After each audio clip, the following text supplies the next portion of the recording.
Today I will discuss some preliminary concept about series. What is series? Series is nothing but the sum of the term of a sequence, right? So here I am taking a sequence xn. I am taking a sequence xn. Now the term of the sequence will be this x1, right? x2, x3, etc.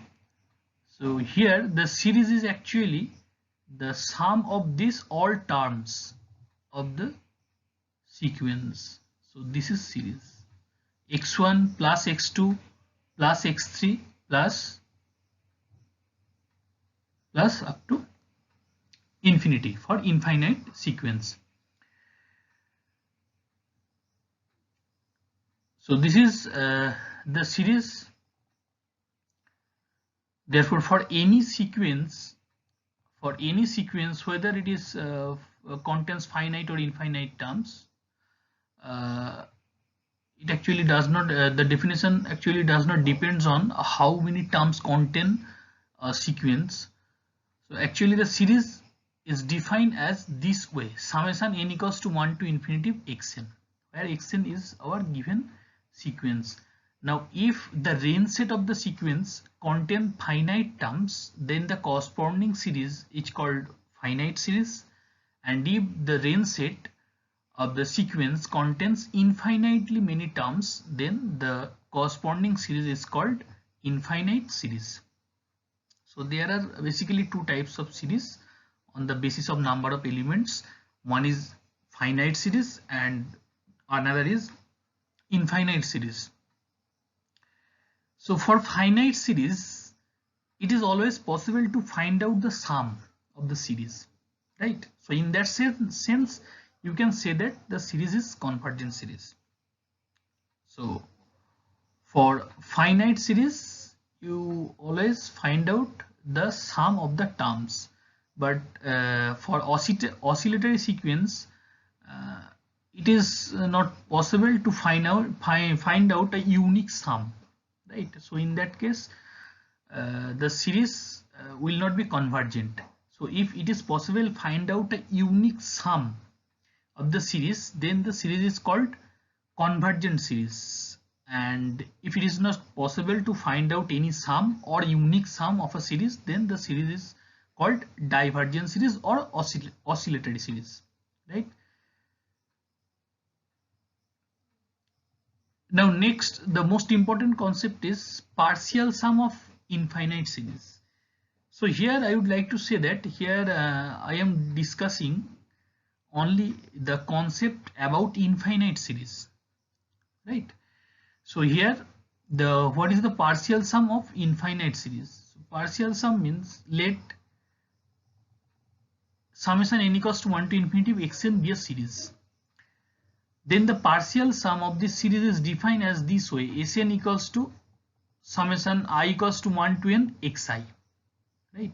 So what is partial sum? Partial sum means actually the sum of n terms, the sum of n terms of a series, right? So sum up to n terms. So this is the partial sum and denoted by Sn. Now here now I am going to explain the concept of convergency of a series. So in our basic sense, a infinite series is called convergent if and only if the sequence of partial sum is convergent, and otherwise it is called divergent series. So a infinite series is called convergent series if and only if the sequence of partial sum. So to find out to check whether a series is convergent or not, at first you have to find out the partial sum Sn, right? The partial sum Sn of the series. Partial sum means sum up to n terms of the series, and then check whether this sequence, this is actually a sequence, check whether this sequence is convergent or not. and I have already discussed the rules of checking of convergency of a sequence in our previous lecture. So you may see this lecture. So at first you have to check whether this sequence Sn is convergent or divergent. If Sn is convergent, then the corresponding series is convergent series, and if Sn is divergent, then the corresponding series will be divergent series.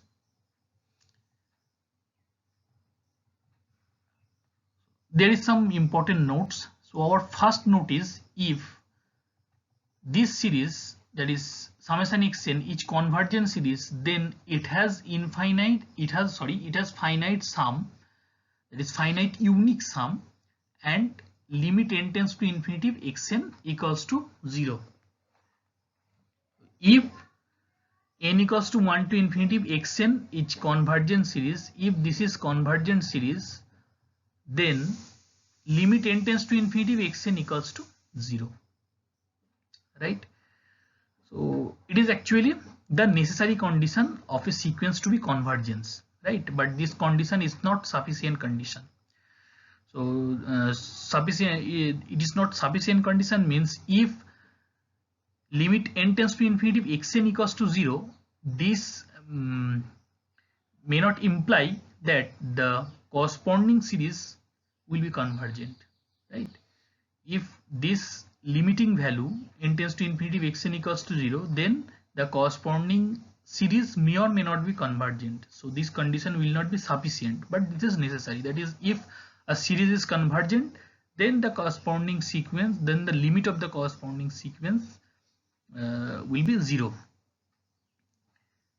Now the next note is, limit n tends to infinity xn not equals to 0, then n tends to then summation xn is divergent.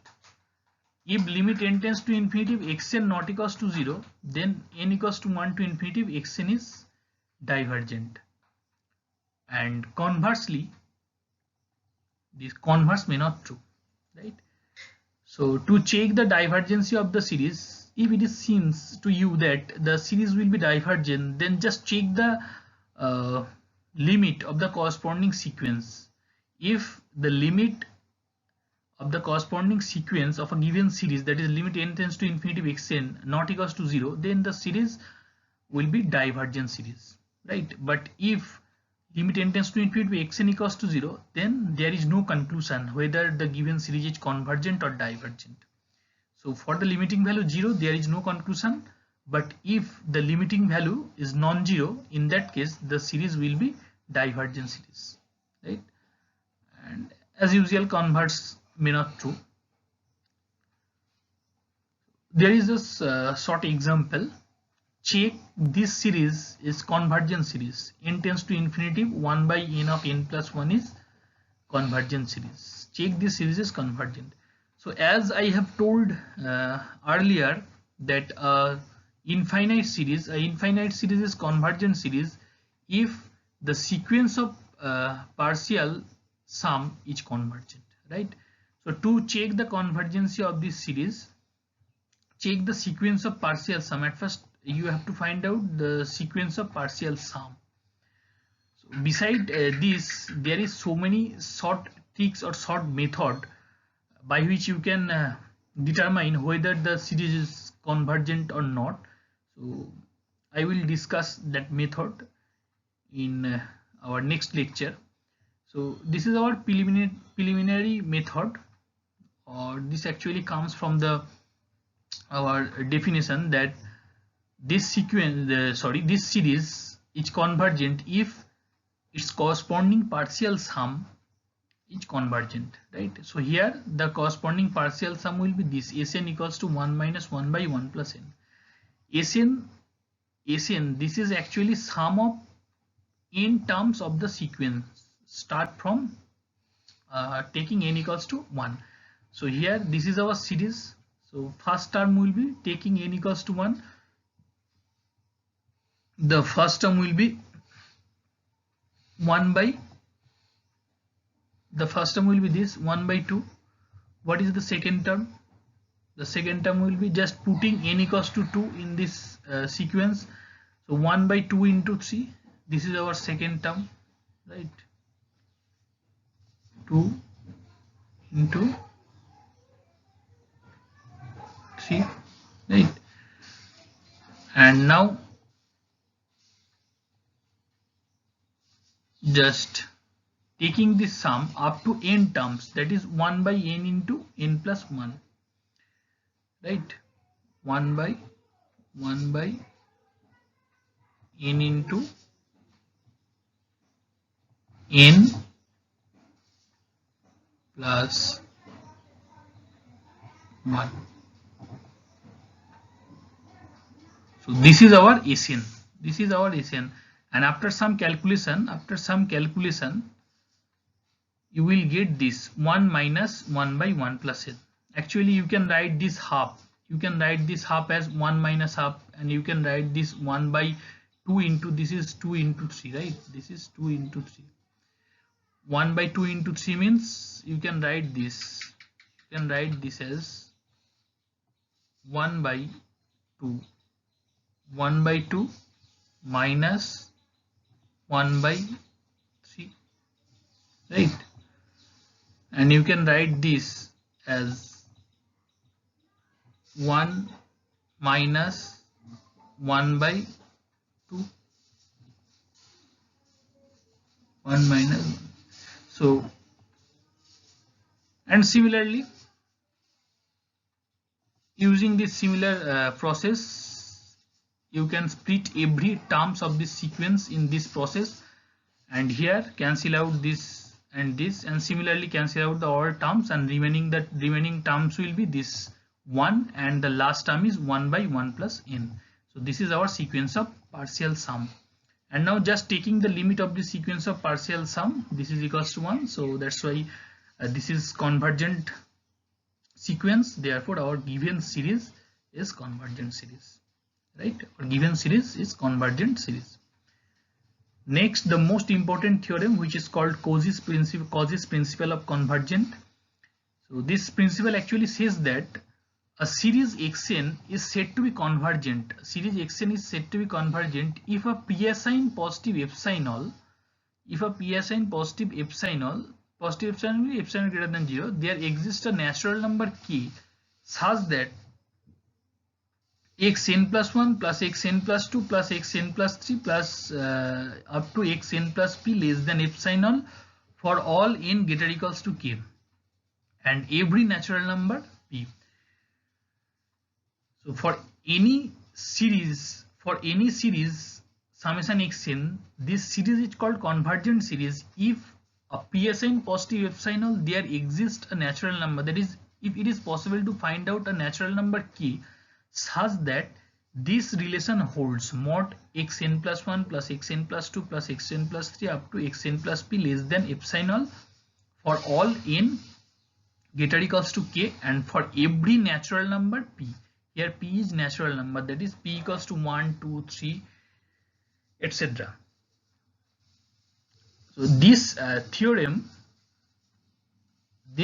says that the sum of p consecutive terms of the series must be less than epsilon. This theorem actually says that the sum of p consecutive term of a series must be less than epsilon, whatever p may be.